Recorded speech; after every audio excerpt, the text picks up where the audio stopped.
The emergency klaxons wailed through the Galactic Council's diplomatic station as every alien delegate scrambled for the exits. Elif watched the chaos unfold with practiced calm, her hand resting near her sidearm.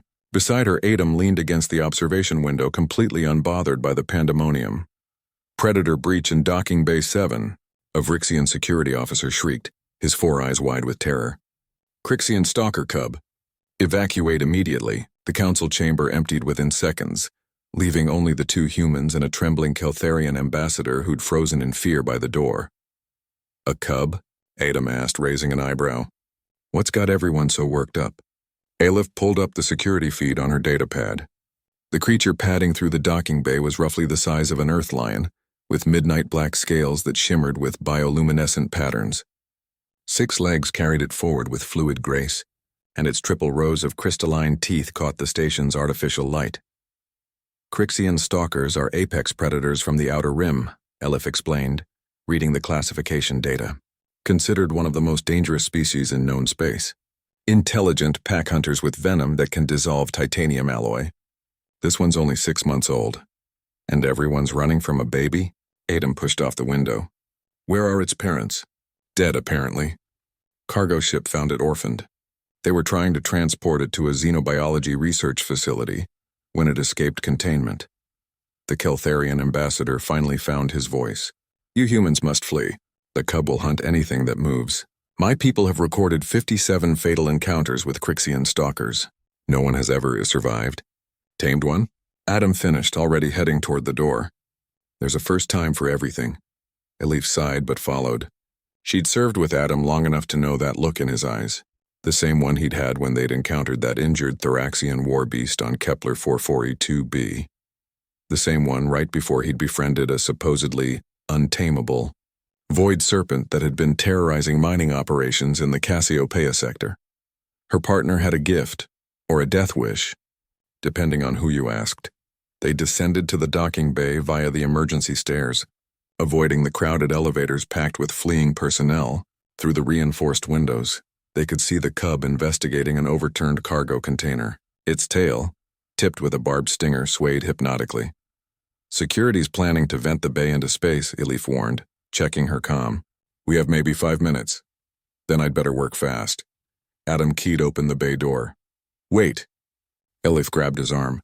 "You don't have any protection. No suit, no weapons." "Exactly." He smiled. "That's the point." Before she could protest further, he slipped through the door. Elif kept her weapon drawn, watching through the window as Adam walked into the docking bay with his hands visible and empty. The Crixian stalker's head snapped toward him immediately. Its bioluminescent patterns flared from blue to aggressive red. A low rumble emanated from its chest, a sound that made Elif's bones vibrate even through the reinforced glass. Adam stopped walking. He didn't crouch, didn't make himself smaller or larger. He simply stood there, letting the creature observe him. The cub circled, its 6 legs carrying it in a wide arc. Elif could see its muscles tensing, preparing to strike.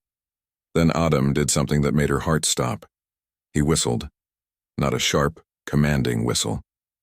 Not a loud, startling one. Just a soft, melodic tune, something that sounded almost like a lullaby. The kind of sound that carried warmth and safety in its simple notes. The Crixian stalker froze mid-step. Its bioluminescent patterns flickered from red to purple, then to a soft amber. The rumbling stopped. Adam continued whistling, slowly lowering himself to sit cross-legged on the cold deck. He kept his movements smooth and unhurried, his posture relaxed. He wasn't prey running away. He wasn't a threat advancing. He was simply present. The cub's head tilted, reminding Elif oddly of a confused puppy. It took one tentative step forward, then another. Its stinger lowered. The crystalline teeth retracted slightly. Elif realized she was holding her breath. Adam extended one hand, palm up, still whistling that gentle tune. The Crixian stalker approached cautiously, close enough now that it could strike in an instant. Its triple nostrils flared, analyzing his scent. Its largest pair of eyes, positioned for hunting, studied him with startling intelligence. Then, with a movement that would be replayed on news feeds across 100 worlds, the apex predator cub stepped forward and settled onto Adam's lap. Its massive head rested against his chest. The bioluminescent patterns shifted to a peaceful green. A new sound emerged, not a rumble, but something almost like purring. If purring could resonate through the floor plating. Adam's hand came up slowly to scratch behind what might have been the creature's ear ridge. "There you go," he murmured. "You're just scared and alone, aren't you?" "Me too, sometimes." Elif deactivated the security lockdown and entered the bay. The cub's eyes tracked her but didn't flash red. Adam had apparently vouched for her presence. "How?" she asked simply. Adam looked up, his expression soft.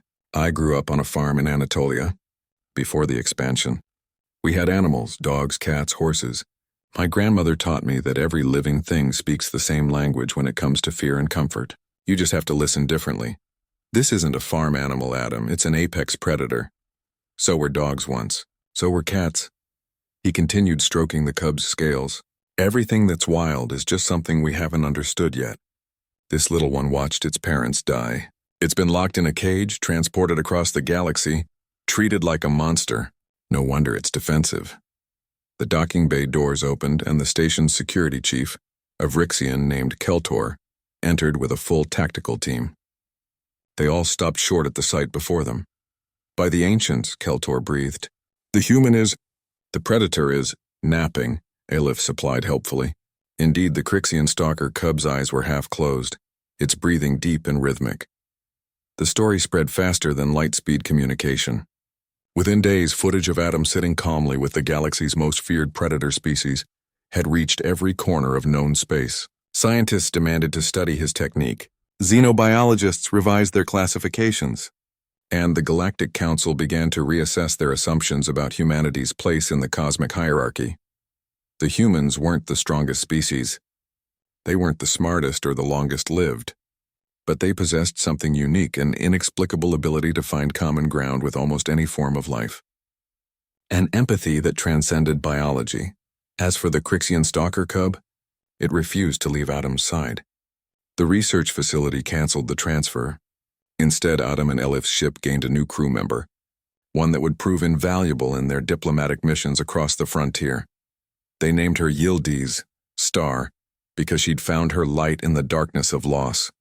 And across 1,000 worlds, aliens began to understand a fundamental truth about humanity. Where others saw monsters, humans saw friends waiting to be made.